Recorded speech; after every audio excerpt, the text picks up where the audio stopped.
Alright people, I'm going to give you my opinions on how I feel about the Switch, in which has been out on the market for about a month and a half. So basically I'm going to give you my positives and I'm going to give you my negatives. So basically I'm going to start with the negatives first because the positives outweigh the negatives. So y'all Nintendo fans, don't even get all crazy upon me because I know how y'all feel when anybody criticize Nintendo. According to y'all, Nintendo can't never do no wrong. So if y'all are that type of Nintendo fanboy, get the fuck off my channel. But anyway guys, I just want to give you my opinions on how I feel about the Switch, you know, from right now on, and how I feel about the Switch in the unseen future. So, yeah, get your popcorn ready and let's start and begin.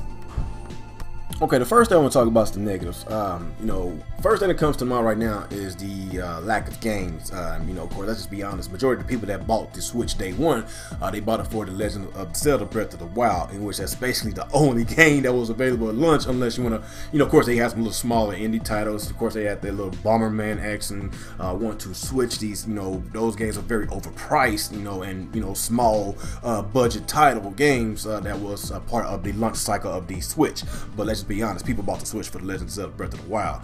Nintendo, they basically came out during the statement. They basically said that they want to spread out a lot of these games so people won't go through the same dry spell in which the Wii U owners did, you know, because they crammed so many games during the launch period, and like, you know, for like the rest of the year it was basically a dry desert. It was horrific, and it went from bad to worse with the Wii U, and they was basically dead on arrival. It was a sad state with the Wii U, and I kind of understand where Nintendo is going with this. Of course, I still don't agree with basically starting your new generation with one freaking game. You gotta at least have something else, or at least make a deal with third parties and have them port over some games. You know, basically like Resident Evil 7 that just came out not too long ago from the launch of the Switch. They could have made a deal with Capcom, had them port over Resident Evil 7. You know, make a deal with EA, have them, you know, port over Mass Effect Andromeda. Of course, it's gonna be maybe a little watered down version because it's, you know, the Switch is not as powerful as the Xbox One and PS4. But I'm just saying, like, they could have made deals, you know, with these third parties to make sure they have more games to come to the Switch. So basically, launching this console with one game, that was a head scratcher. Even though I did enjoy Legend of Zelda: Breath of the Wild, it's one of my most favorite all-time games, up there with Ocarina of Time, Mario 64, Last of Us, Uncharted 2, Halo 2. Like, those games, that game is up there. Like, I love this game. I invested over 100 hours into this game. You know, the Switch is a good console. It has a lot of potential, and I'm gonna talk about that whenever I get to my positives. So basically, like I said, man, it's the lack of games that basically kind of frustrated me at the beginning. But I want to talk about something. I want to talk about another negative, and the other negative is basically the features. And of course, features is always key. Because, you know, for instance, like if you have Hulu and Netflix, you would love to use your gaming console to watch TV, in which I just recently got Hulu and Netflix, and I'm watching on my Xbox One, I'm watching on my PS4, and I would love to watch it on my Nintendo Switch because I have a PS4 in one room, I got the Xbox One in another room. You know, I got different systems in each room in my house, and I would love to have this feature on my Switch. I know a lot of y'all Nintendo fanboys gonna be like, well, you could buy a Sling Box. Well, TV's got built-in Netflix and Hulu. You could use another device, use a PS4, use an Xbox. Like, why are you crying? Why are you crying? Look, man, look, motherfucker. Look, I'm paying $300 for the Xbox. I'm paying $300 for the PlayStation.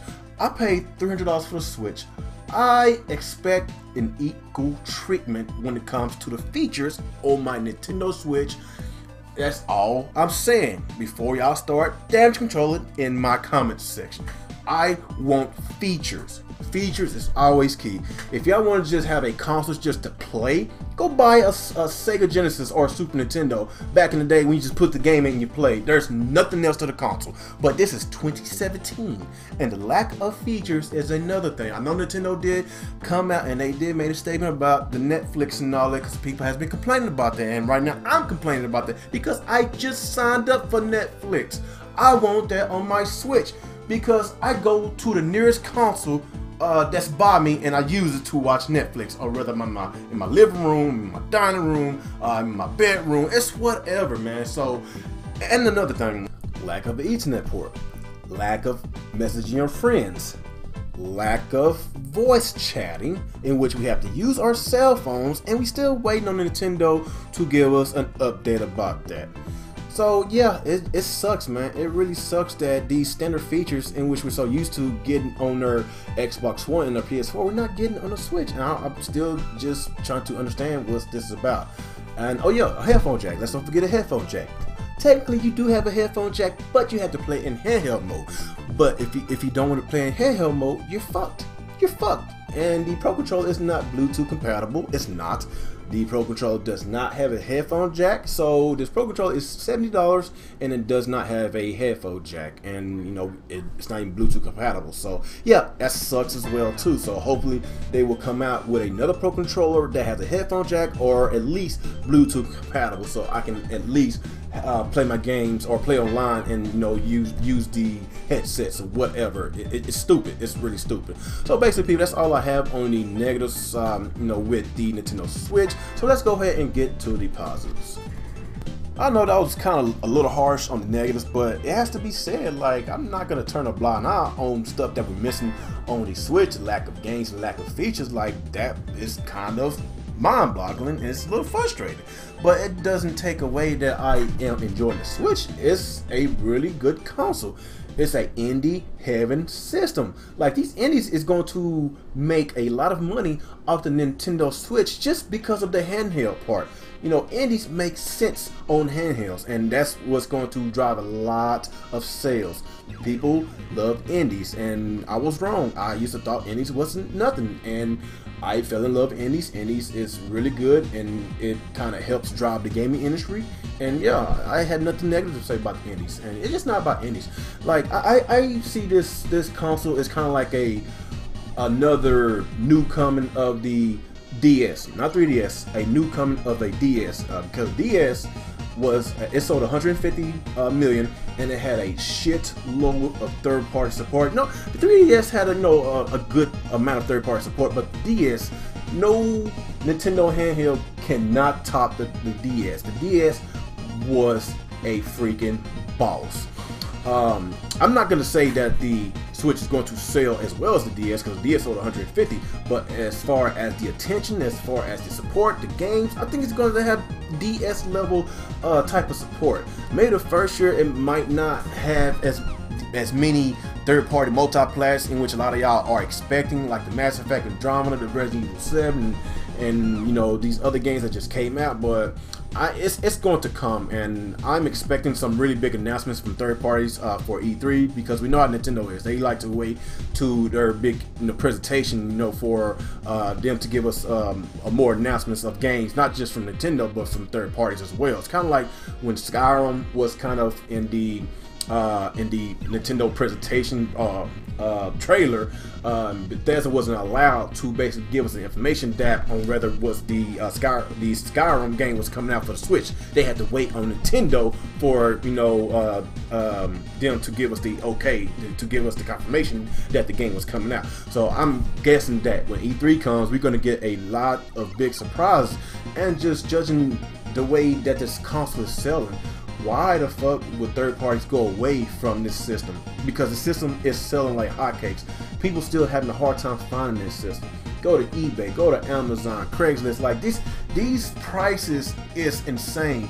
Like, you can't find them nowhere. Like, you go on these websites and people selling these Switches for like $400 to $500 or $600. Go to GameStop. Only thing they can give you is a bundle with like 3 games for like $500. They can't give you a regular $300 console. So yeah, these Switches is selling out like hotcakes. So GameStop, they came out and they said that it's going to be expected throughout the year that it's going to sell out as soon as they restock. It's going to be a hot commodity, and that's the positive thing that I see about this. Like, the more games you get, the more systems that you get, the more games you're going to get, the more support you're going to get from third parties. So that's the main thing that I see. It's all about the games. If you could get the console to sell, then it's going to automatically get third parties on board. Just like with the Wii. The Wii was underpowered, but Nintendo caught lightning in the bottle, and the sales of the Wii was so great that third parties had no choice but to make games for the Wii. That's the same thing I'm seeing with the Wii U. Oh my gosh, I'm tripping. I said Wii U, man. I'm not editing this. But anyway, that's the exact same thing what the third parties is seeing with the Nintendo Switch. The Switch is selling really great. Nintendo is advertising this thing really well, in which they failed to do with the Wii U. The Switch is a new Wii. It's the next Wii. Except the whole casual thing. You know, basically Nintendo, they are advertising. It's not just a casual system, it's a hardcore system. It's a system for everybody, kind of like what the Wii was supposed to be. I believe that the Wii was supposed to be the Nintendo Switch. Let's just be honest. Let's be honest. The Wii U was supposed to be the Switch, and they failed dramatically with this system.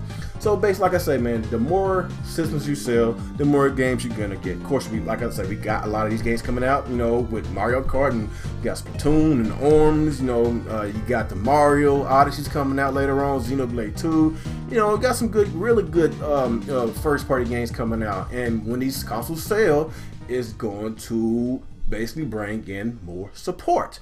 And I guess another positive thing about this console is future-proof. Because Nintendo can always upgrade the tablet, and we can have a more powerful tablet. You know, we don't have to buy a new console. We just get another tablet, keep the Joy-Cons, we keep the dock. You know, maybe we pay an extra $100, $150 for an upgraded Switch. So it's future-proof. We don't have to spend an extra $200 just to get that extra bump of power. We know how Nintendo is. When it comes to their handhelds, they always give us like another a little bit more powerful handheld, like, you know, within the next 2 to 3 years after it's been launched. So I'm counting on a new powerful Switch coming out in the future. And of course, it's been a rumor that the Switch Mini gonna come out with I think around 2018. So basically basically just a handheld part of the Switch. It's going to drive in a lot of sales because Nintendo is basically catering that towards, you know, kids, so they won't be holding the, you know, the big tablet. So that's going to drive in a lot of sales. It's going to automatically put the tombstone on the 3DS, and like I say, once these sales start kicking in dramatically, then like I say, third parties have no choice to bring all the multiplex to the Switch. I don't care about the power. Like, the power, it's not, of course, it's not up to par, you know, with the PS4 and the Xbox One. It's close to the Xbox One, you know, but of course we got the Scorpio, got the Pro. But like I say, man, it doesn't matter how powerful your console is. If you get those consoles to sell, then it's going to drive in more support. That's all I have to say. It's all about the games. That's all I gotta say about that, people. Let's don't focus on the launch lineup. Even though I did say that I was a little frustrated with the launch, but I'm looking at the bigger picture. I'm looking at the future here, and I see a really bright future with the Switch. Just look what's going on, people. Like, don't this kind of remind you of 2006, whenever the Wii came out? Don't that remind you of 2006? Like, it was so hard to find a Wii for like the first couple of years, and Switch been out for like almost 2 months, and it's still hard to find a Switch. It's selling like hotcakes, people. So that's all I'm saying. That's all I'm saying. The more sales, the more support, the more games, and everybody is happy. So basically, that's all I have to say about this, people. Like, the positive thing is future-proof. It has really great games, and the console is selling really great. So more console sales equals third-party support for y'all people that wants to play third parties on your Nintendo. For the people that wants to play Madden and NBA, FIFA and Assassin's Creed and Call of Duty and Battlefield. For y'all people that wants to play those games, I believe that the Nintendo Switch will eventually get these games whenever the Nintendo Switch get to a certain install base. And that's all I have to say about that, people. So y'all just give me y'all thoughts and y'all opinions on how y'all feel about the Switch. Give me y'all positives and give me y'all negatives. You know, of course, the positives outweigh the negatives, because it's like this: if the thing is selling, then hey, man, like, hey, everybody wins, especially if you're a Nintendo fan, because you expecting a lot of support, in which we did not have with the Wii U. So I'm happy. I'm happy. You know, like I say, I can't just be one side. I gotta be both sides. I gotta tell you the truth. You know, I'm not gonna be like, oh man, it's the greatest thing since sliced bread. There's nothing wrong with this, and clearly there is something wrong with it at first, but it doesn't mean there's gonna be something wrong with it in the future. And right now, I see a really bright future with the Switch. So like I said, y'all give me y'all thoughts and y'all opinions on how y'all feel about the Switch in the positive way and the negative way. So like I said, give me y'all thoughts and y'all opinions in the comment section below. Like, comment, subscribe to this channel. So I guess follow me on Twitter and Google+. And once again, it's your boy Game27, and have a good day. Peace.